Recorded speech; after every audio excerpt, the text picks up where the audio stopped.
Mantenha-se desse lado porque ainda temos muito para lhe mostrar. E se tem dúvidas sobre este ou outros temas, deixe-nos a sua questão no nosso mural do Facebook. Faça como a Maria Barreto, que nos colocou a questão: o que é o choque anafilático? Pode responder-nos, doutor? O choque anafilático é a reação alérgica de facto mais grave.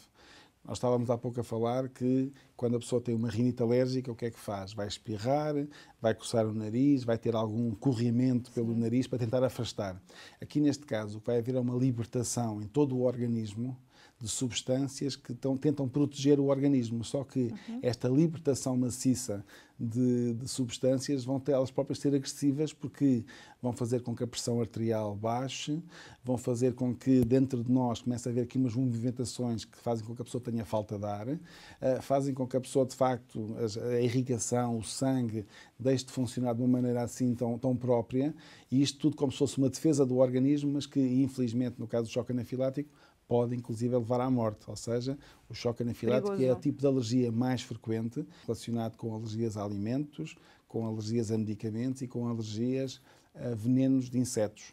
Aí que de facto é uma situação muito grave que alguém que já tenha tido estes sintomas deve falar, deve discutir com os profissionais de saúde, porque por um lado aí sim tem que se fazer um diagnóstico muito preciso para conseguir perceber o que é que levou a esta situação, e depois há umas medicações, há umas canetas de adrenalina, de autoinjeção, de adrenalina, para no caso da pessoa ter uma reação dessas, poder injetar-se a si própria, ou alguém injetar essa pessoa, para conseguir melhorar. E depois imediatamente também tem que ir a um hospital, mas pode ser a diferença entre viver ou eventualmente ter um desfecho menos próprio.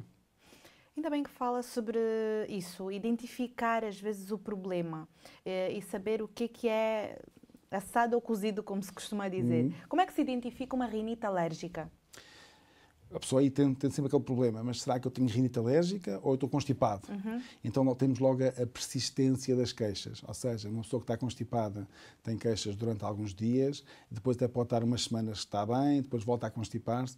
No caso da rinite, as queixas são mais contínuas, ou seja, duram dias, duram semanas, duram meses e estão sempre a repetir-se.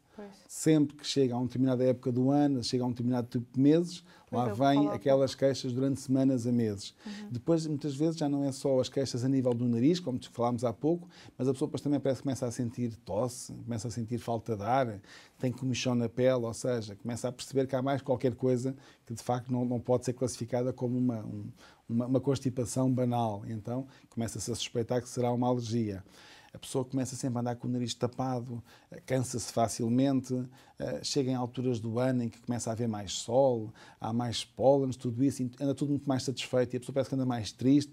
A tal relação, outra vez, também dos fatores emocionais com a doença alérgica, tudo isto leva a suspeitar há aqui qualquer coisa que é crónico, há aqui qualquer coisa que tem que ser resolvido, tem que falar com a equipa de saúde.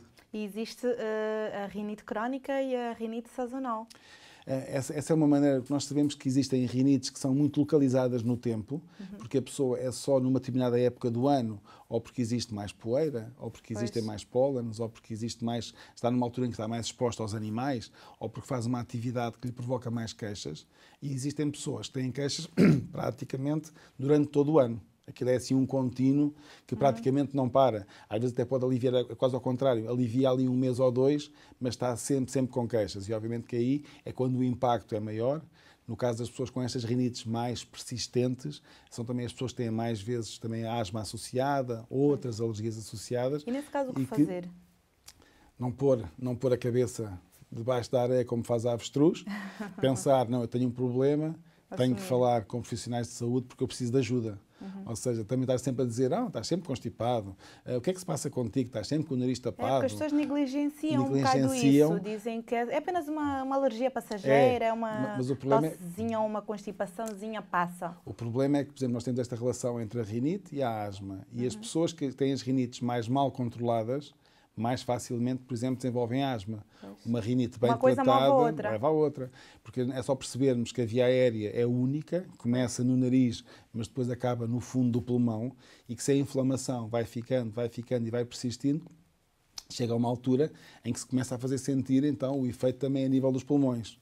Ou seja, vamos resolver o problema, vamos encarar de frente que temos uma alergia e vamos voltar, digamos, a viver com toda a alegria, sem alergia. E como é que se resolve o problema, doutor?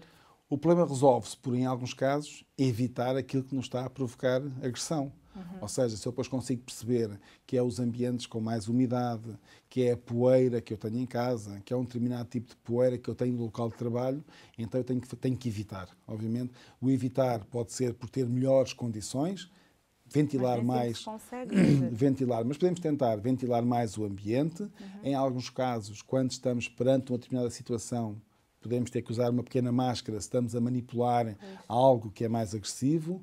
Temos que aspirar as casas, temos que aspirar os colchões, reduz os ácaros, temos que lavar as almofadas, temos que a roupa de cama também de acordo com o Santo indicado, e com isso conseguimos evitar. Em altura em que existem muitos pólenes na atmosfera, nós sabemos, por exemplo, que os pólenes existem mais ao princípio do dia. Então, se calhar, há atividades exteriores que são para ser feitas mais ao final do dia, porque vamos ter menos pólenes. Se andamos a circular no trânsito, então, se calhar, temos que circular com os vidros mais fechados. Se andamos de moto, temos que preferir usar um capacete integral. Quer dizer, temos todas estas condições que é para evitar aquilo que nos agride. Há pessoas que andam de máscara até de moto. Às vezes também, portanto, e não é por acaso, porque aí passam melhor, porque aquelas poeirinhas muito finas vão por todo lado e entram pelas vias aéreas e dão queixas nos olhos, dão queixas no nariz, dão queixas nos pulmões, na pele. Queixas nos olhos, doutora, aquelas conjuntivites terríveis que às vezes surgem muito em alturas de chuva. Porquê que surgem muito mais em alturas de chuva do que em alturas normais de... Habitualmente, quando há assim transições climáticas, há um empoeiramento depois também da atmosfera, ou seja, movimentam-se mais as coisas. Claro, também há a possibilidade, nós podemos também depois ter algumas infecções virais também à mistura que podem levar a isso, mas fazem com que lá ande quase tudo depois de olho vermelho, a sofrer, a queixar-se. Porque os olhos, aqui neste caso, como o nariz, funcionam como uma porta de entrada direta. Aquilo que andar no ar, aquilo que se levantar, vai ter connosco, e obviamente que aí podemos começar a passar pior. Há que limpar os olhos com um bocadinho de soro fisiológico, em alguns casos usar óculos para evitar, digamos, este impacto direto. As alergias têm cura? As alergias têm controle, ou seja, são doenças inflamatórias, crónicas, e que, em alguns casos, cá está, só o evitar o contacto não chega. Então temos de ter que fazer algumas medicações, nomeadamente medicações anti-inflamatórias. Mas para toda a vida, alguns doutor? Antialérgicos, às vezes durante algum tempo. Porque nós não podemos falar muitas vezes em cura, mas em controle. E o que sabemos é que quanto mais controlada tiver a doença, mais fácil vai estar que a pessoa esteja anos, décadas, sem queixas também. Em alguns casos, podemos também recomendar, os especialistas em alergia podem recomendar o uso de vacinas antialérgicas. Com as vacinas para os ácaros, para os animais, para os pólenes, nós já podemos eventualmente pensar quase numa cura, porque a pessoa progressivamente vai deixando de reagir, vai deixando de ter aquela resposta exagerada que falávamos há pouco e vai-se começando a adaptar, porque nós quando falamos que a pessoa é alérgica a coisas que a maior parte das pessoas não reage. Nós estamos numa altura em que há pólenes no ar, a maior parte das pessoas que passam lá não reagem a nada, mas um terço lá começa a espirrar, a coçar.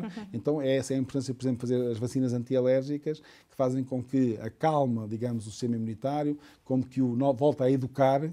Não vale a pena reagir, isto não é agressivo, isto não nos faz mal, vamos conviver, digamos, com a natureza, e é isso que as vacinas fazem, e então, tendencialmente podemos falar em cura. Mas o controle é o mais importante, é viver com alergias como se não as tivéssemos. Com responsabilidade. Claro. A sinusite pode advir de uma rinite? É uma complicação muito importante da rinite. A maior parte das pessoas que têm sinusite, de facto, tem rinocinusite, ou seja, a pessoa começa por ter queixas nasais e ainda por cima se tem aquela rinite crónica que falávamos há pouco, que vai andando sempre com o nariz bastante entupido, com bastantes secreções. A comunicação dos seios perinasais, são umas cavidadezinhas que nós temos aqui à volta, são os maceios do rosto, aqui à volta, por volta dos olhos, tudo isto. E então vai ficar tudo interligado e então aí, ao ficar mais inflamado, mais facilmente fica infectado e lá vem a tal sinusite. Muitas pessoas que andam constantemente e que dizem eu tenho uma sinusite crónica, de facto não têm. Têm uma rinite que não está tratada e então andam sempre com sinusite. Lá fazem um antibiótico, fazem uma semana, 2 semanas, melhoram, passado 1 mês ou 2 meses estão outra vez na mesma. E porquê? Porque enquanto não se resolver de facto o problema da rinite, não se consegue devolver a qualidade de vida suficiente para que não haja infecções, para que não haja antibióticos, para que não haja dores de cabeça, para que não haja mal-estar, porque ao fim e ao cabo uma pessoa que com sinusite sofre e sofre muito. Há muita gente que diz que quem muito se protege acaba por perder as imunidades que tem. Isso, em parte, é verdade. Ou seja, nós temos, e cada vez mais se discute isso, nós temos que ter um estilo de vida, apesar de tudo, que deve ser um bocadinho mais natural do que o que fazemos agora. E nós sabemos também que hoje em dia existem muitas alergias e sabe-se também que foi à custa de haver menos infecções e algumas infecções que tinham uma gravidade muito grande. Ou seja, mas qualquer também temos que ter um bocadinho de bom senso, porque também sabemos que à conta de haver menos essas infecções, que a mortalidade infantil baixou muito, ou seja, infelizmente cada vez mais as pessoas vivem mais anos, ultrapassam facilmente a idade pediátrica, chegam cada vez mais longe na vida. Ou seja, temos de ter aqui um equilíbrio e nós sabemos hoje em dia, quando se recomenda que na própria alimentação voltemos a estilos mais tradicionais, que também temos que ter, digamos, conviver com a natureza, brincar no exterior, fazer uma vida natural, porque também durante muitos anos tornou-se uma vida muito mais dentro dos edifícios, muita precaução em relação a evitar a sujidade e tudo isso, mas tem que haver sempre aqui um equilíbrio, porque também não podemos voltar há alguns anos atrás, onde tínhamos infecções muito graves também, que eram relacionadas por haver problemas, digamos, de saneamento básico e tudo isso. Ou seja, temos que ter aqui um equilíbrio de razoabilidade, porque, ok, as alergias podem ser um bocadinho um preço que todos pagamos pelo desenvolvimento, mas elas também se controlam. Portanto, como tal, vamos estar atentos a elas e vamos viver mais uma vez também como se as alergias não nos afetassem. Agora, que andam por aí, de facto andam. Estamos muito gratos de o ter recebido cá. Esperamos tê-lo aqui numa outra oportunidade. Eu é que agradeço realmente esta oportunidade e foi de facto um prazer estar aqui também consigo com a Karina. Obrigada. Sabia que temos todos os programas disponíveis no YouTube e no Facebook? Pode ver e rever e tirar todas as dúvidas sobre os temas que mais o preocupam. E agora, deixo-o com o espaço Tome Nota. Existem vários tipos de alergias: a rinite, a conjuntivite alérgica, a asma, o eczema, a urticária ou as alergias alimentares ou insetos. Manifestam-se através dos espirros constantes, do nariz entupido, no caso da asma, da tosse, cansaço ou falta de ar, e manchas vermelhas ou comichão no caso da urticária. O choque anafilático pode ser uma das maiores e mais graves consequências. Provoca dificuldade respiratória ou diminuição da tensão arterial. É mais frequente nas alergias a alimentos, medicamentos ou veneno de insetos. As alergias podem ser genéticas e são habitualmente doenças crónicas. O diagnóstico deve ser efetuado pelo médico através de umas picadas no braço e o tratamento é feito com comprimidos ou vacinas antialérgicas. As alergias não têm cura, mas podem ser controladas. Consulte o seu médico e tenha uma vida mais saudável. Por hoje é tudo. Já sabe que pode descobrir mais informações sobre o nosso programa se visitar o nosso blog, onde pode encontrar fotos do making of, vídeos e informações sobre convidados. Gostava de saber o que quer que abordemos aqui. Por isso, aguarde a sua visita. Enquanto isso, viva bem, viva saúde!